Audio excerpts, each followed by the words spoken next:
Еліміздің батысы мен оңтүстігінде жер емген шаруа жылдағы қызу жұмыспен шұғылдануда. Олар ауа райы қолайлы болып күтім жасасақ, биыл мол өнім жинаймыз деген ниетте.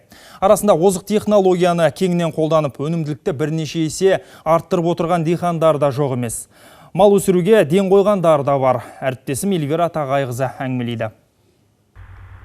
Суару, топырақтың температурасын бақылау, техниканы түгендеу. Бір сөзбен айтқанда жұмыс шаш етектен. Диқандар таң атқаннан күн батқанға дейін алқаптардың басында жүр. Мысалы, қарағандылық шаруа Марат Райымбеков үшін әр күні есепте. Егінді бір күн алдын ексең, бір ай ерте орасын деп, уақытын зая өткізбей көңілін шаруасына аударған. Ауыл шаруашылығы саласында 20 жылдан астам тер төккен еңбек ардагері өңірдегі егінді жерлердің құнарлығы төмен.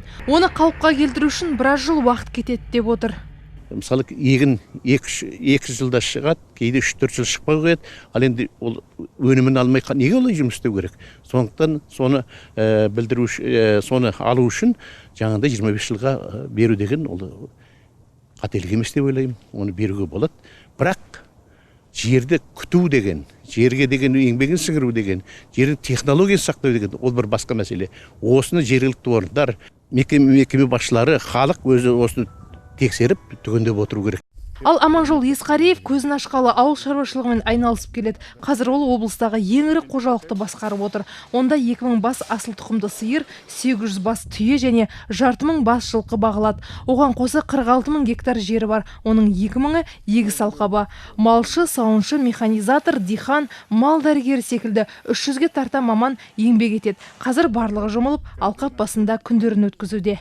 Жерменен ойнауға болмайды. Себебі бұл осы өзімізді асырап отырған, осы баптап күтіп отқан осы жеріміз.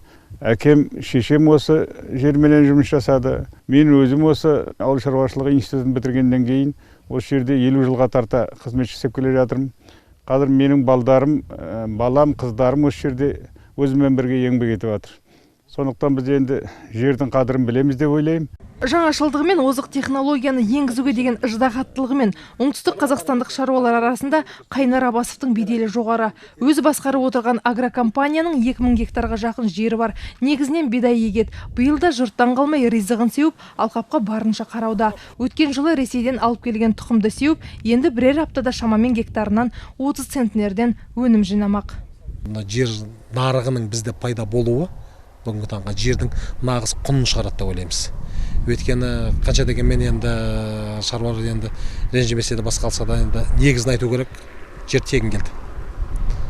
Соған қарай сол тегін келген нәрсеге олардың қатынасы да, қарым-қатынасы да, көзқарасы да тура сондай.